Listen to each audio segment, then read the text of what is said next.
paz do Senhor, meu querido. Tudo bom? Estamos aqui, Pacto Monte Santo, com mais uma mensagem aí para a nossa edificação. Eu quero nessa tarde estar abordando um assunto até atualmente muito pouco abordado. É claro que a gente sabe que o Senhor Jesus está voltando para buscar a sua igreja. E é claro que o apóstolo Paulo falou acerca de que nós estivéssemos notando esse dia que se aproxima. E é claro que o apóstolo Paulo falava isso, já lá falando para a igreja de Tessalonicenses, lá no capítulo 4, o apóstolo Paulo é bem claro acerca da nossa reunião com Jesus Cristo. Quanto mais hoje, já se passou 2000 anos, o mundo tecnologicamente avançado, as profecias se cumprindo de uma maneira muito rápida, né? Nós não devemos nos escandalizar com algumas coisas que certamente ainda estarão acontecendo nesse ano de 2015. Porque a palavra de Deus ela tem que se cumprir. Jesus vem para buscar a sua igreja. Isso é fato. Para os discípulos e os irmãos até a igreja do quinto século, isso era um fato diário para eles. E por isso, esta palavra se mantinha viva entre eles.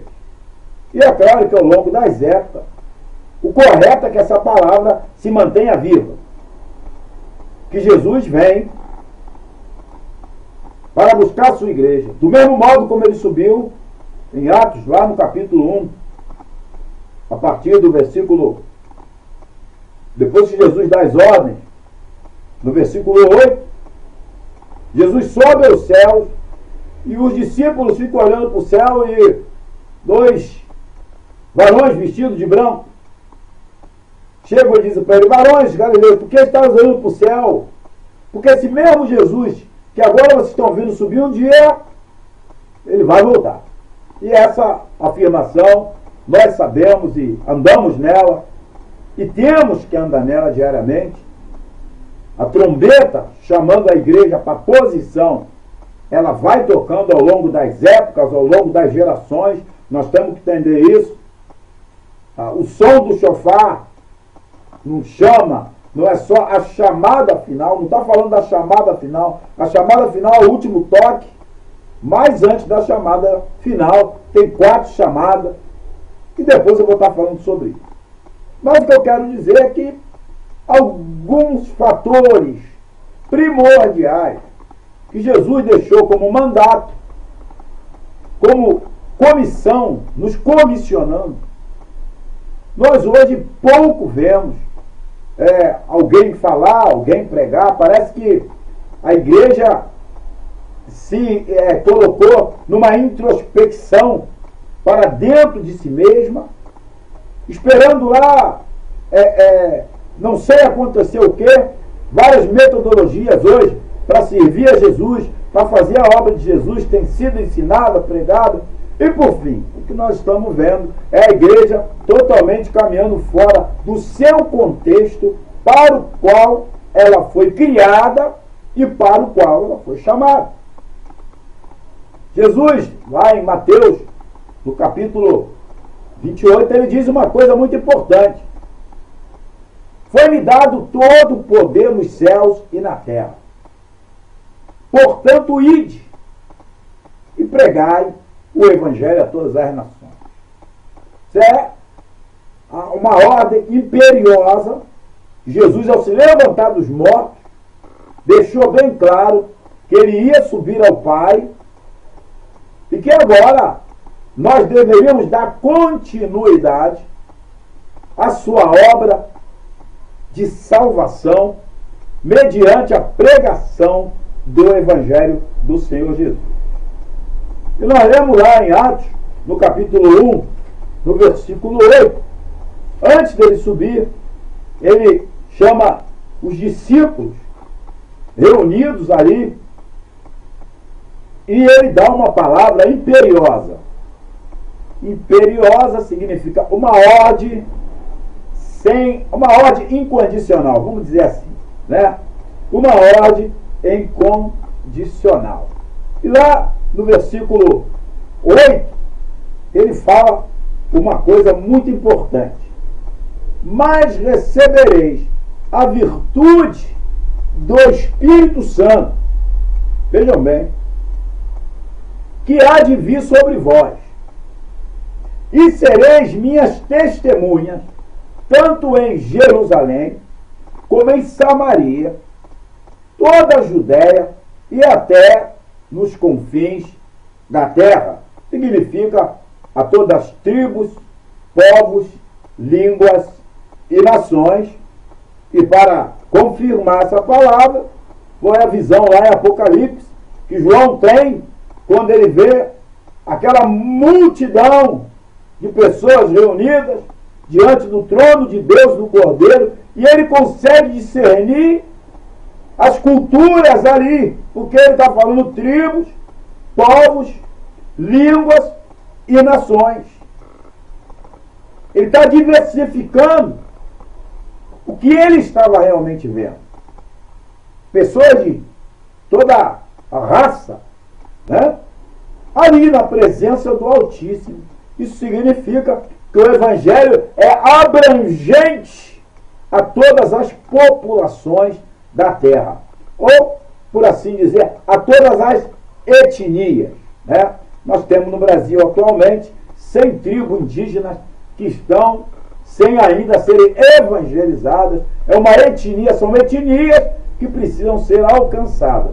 Mas, justamente pela secularização da igreja, a igreja se voltando mais para o mundo material do que o espiritual, né? Porque essa ordem é dada aqui por Jesus Cristo, o Deus eterno, quando ele disse lá em Mateus, foi-me dado todo o poder. Veja bem, queria que você parasse aí e entendesse, todo o poder nos céus, na terra e embaixo da terra.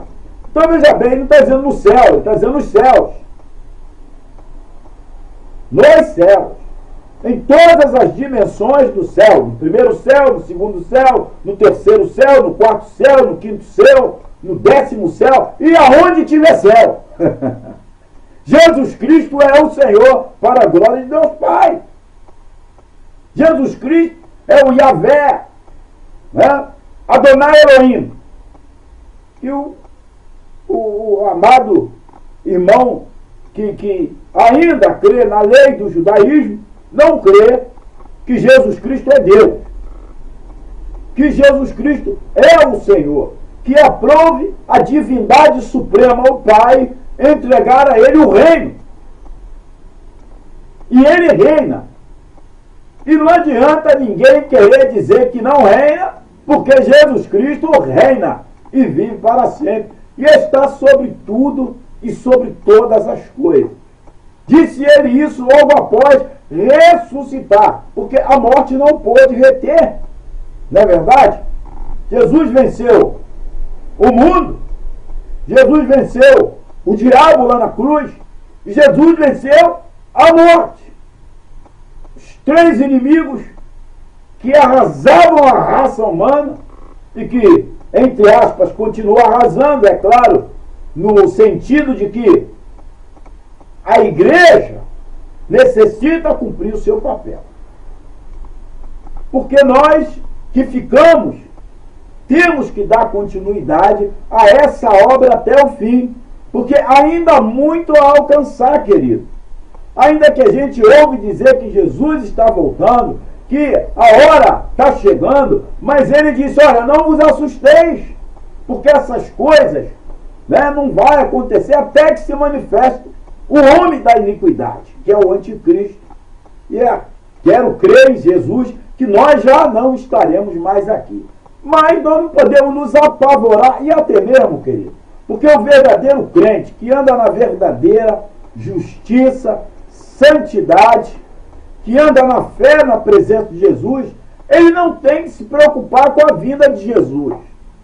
Por quê? Ele tem que desejá-la, mas não se preocupar.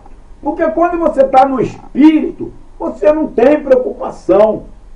Certamente, seguramente, o Senhor vai te guardar. Agora, quem se preocupa? Quem não está andando de acordo com a vida que Jesus estabeleceu para que nós andássemos nela.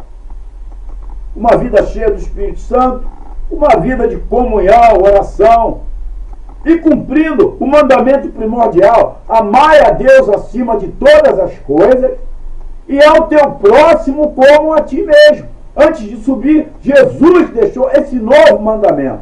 Pegou aquele livro todo lá de toda a ordenança da lei, mata isso, faz aquilo, derrama água nisso, óleo nisso, e acabou com isso tudo e compilou numa só palavra: amai a Deus acima de todas as coisas e ao teu próximo como a ti mesmo. Porque você fazendo isso, você cumpre toda a lei. Então, se eu estou cumprindo a lei dos mandamentos, que é amar a Deus acima de todas as coisas e ao meu próximo como a mim mesmo, eu estou cumprindo a lei. Eu continuo buscando o Senhor, eu continuo sendo orientado pelo Espírito Santo do Senhor, fazendo a obra do Senhor, dando continuidade à obra do Senhor, para quando ele chegar, me encontrar em uma plena atividade, em obediência a essa grande comissão: ide e pregai. E é o que nós precisamos voltar a fazer, querido. Onde pegaram a presença gloriosa do Espírito Santo e prenderam dentro de certas igrejas. Então, tudo é o Espírito Santo isso, o Espírito Santo aquilo, e o Espírito Santo mandou dizer que se você não der, vai acontecer.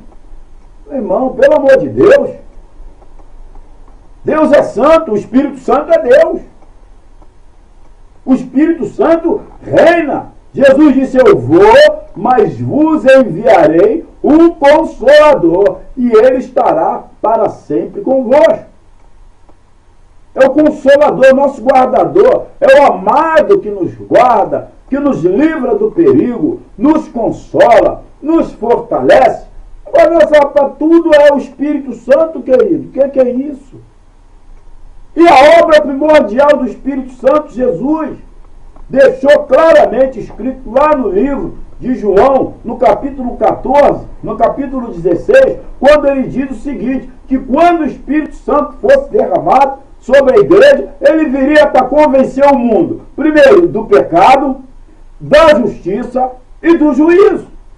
Mas como ouvirão se não há quem pregue? Como pregarão se a igreja que hoje está secularizada, presa dentro de si mesma, nas estruturas do mundo? Como serão enviados? Hoje já não se ouve mais falar sobre o envio de missionários ao campo. Pouco se vê um evangelismo nas ruas. Nós só vemos eventos em cima de eventos, e gasta dinheiro com eventos, e gasta dinheiro com templos suntuosos, e o pecador está morrendo sem aquela palavra de salvação: ide e pregai o Evangelho, querido. O que nós estamos fazendo? É certo que Jesus está cerca, mas existe uma ordem: e recebereis poder. Para quê? Recebereis poder quando o Espírito Santo vier sobre vós. Você tem o Espírito Santo? Ele está na sua vida, meu amado. Para quê? Para falar em língua, profetizar? Querido, isso são sacramentos interiores da igreja. Nós estamos falando aqui de salvação. Transmitir uma salvação que nos foi dada, que nos foi transmitida. O Evangelho, as boas novas, de que agora há uma esperança para aqueles que estavam condenados à morte eterna. Porque veio Jesus Cristo, o Filho do Deus vivo, feito carne para transmitir uma palavra de salvação. Nós estávamos perdidos diante do juiz de todas as coisas, condenados à morte no inferno, mas Jesus veio como advogado e se colocou diante do Pai, pagando a fiança com o seu sangue. Nós estávamos presos, cativos. Mas veio alguém, Jesus Cristo, Senhor, que pagou a minha fiança, a tua fiança, porque Ele tomou o nosso lugar naquela cruz. Veja bem, querido. Então eu que tenho realmente essa visão, essa gratidão, o que eu devo fazer? Em primeiro lugar, que não seja transmitir a mesma mensagem que salvou a minha alma. Porque tem muita gente aí que está cativa, está oprimida.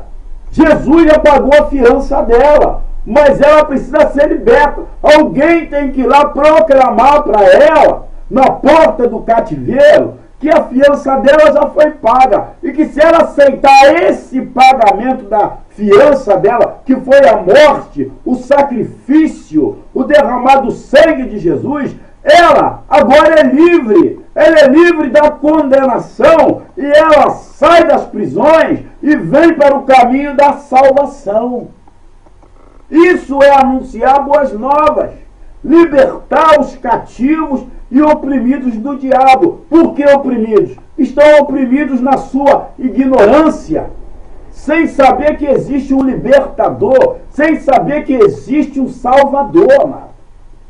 E esse papel Jesus foi, mas nos deixou. Ide e pregai. Ele não deu uma metodologia específica. Ele disse: pregai o evangelho e anunciai que o reino de Deus é chegado.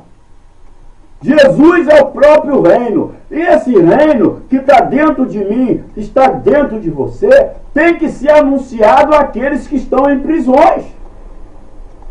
Você vê bem que o amor de Deus é tão maravilhoso que Jesus ele desceu às partes mais profundas da terra e foi pregar aos espíritos que estavam em prisões.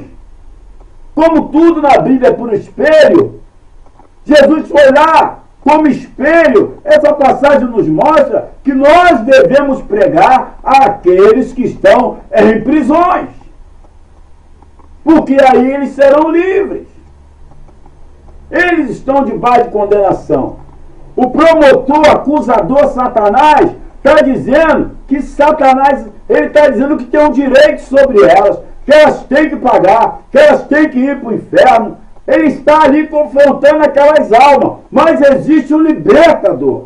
E essa pessoa, querido, o teu vizinho, a tua família, só vai saber disso se você for falar acerca desse libertador que pagou o preço. Jesus não está aqui agora fisicamente, mas está em mim, está em você pela pessoa do Espírito Santo. O diabo está aí acusando a pessoa, querendo roubar, matar e destruir. E você, que é um Jesus na terra, toma a frente e diz: aqui não, Satanás. Jesus já pagou o preço por ela. E você começa a ministrar na vida daquela pessoa, para que ela seja livre, para que ela seja transformada.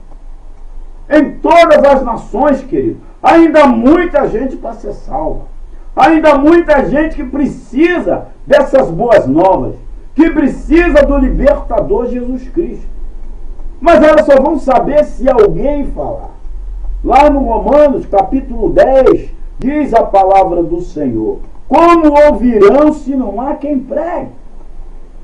De quem é a responsabilidade? Querido, Jesus já fez a parte dele.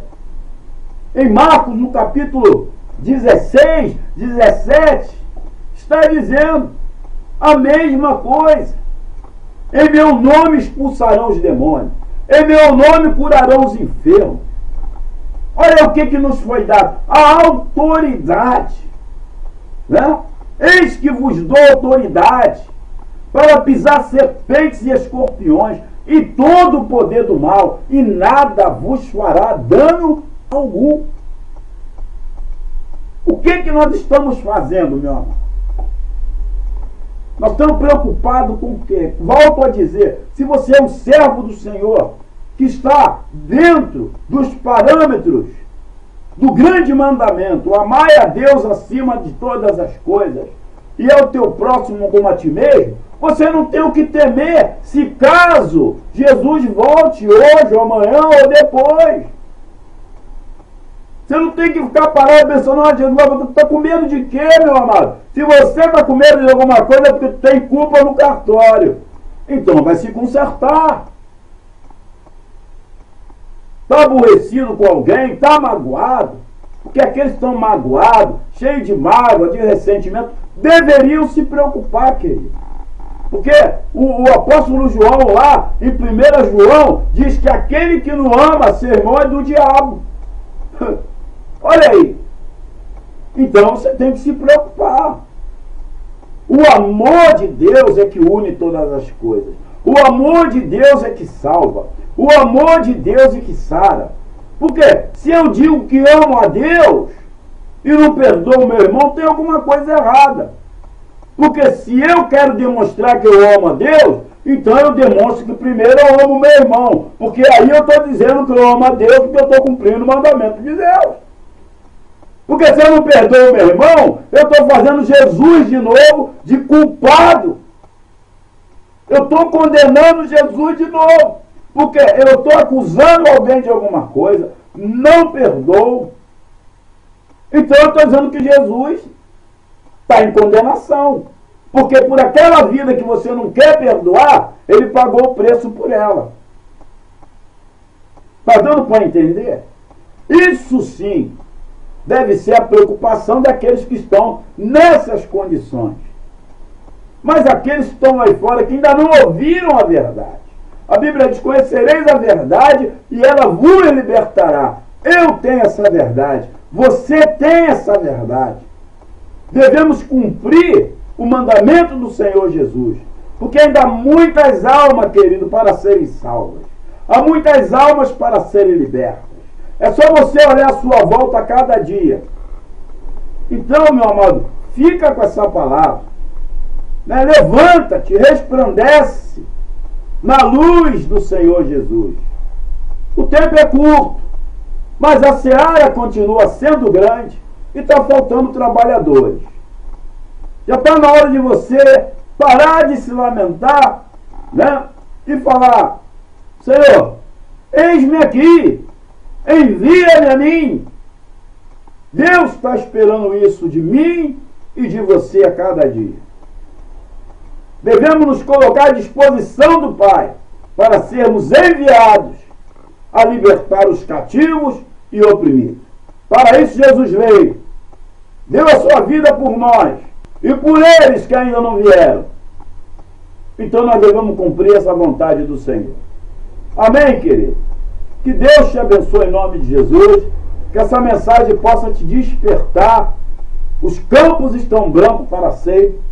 Ainda existem muitas almas para ser salvas, muitas coisas ainda vão acontecer, mas volto a dizer, se você anda na bênção, anda no óleo, continua praticando a grande comissão e não se preocupe, porque se Jesus vier na primeira vigília, na segunda, ou em qualquer vigília da noite, você pode crer que você já está no barco, meu irmão, porque você está andando de acordo com a vontade de Deus.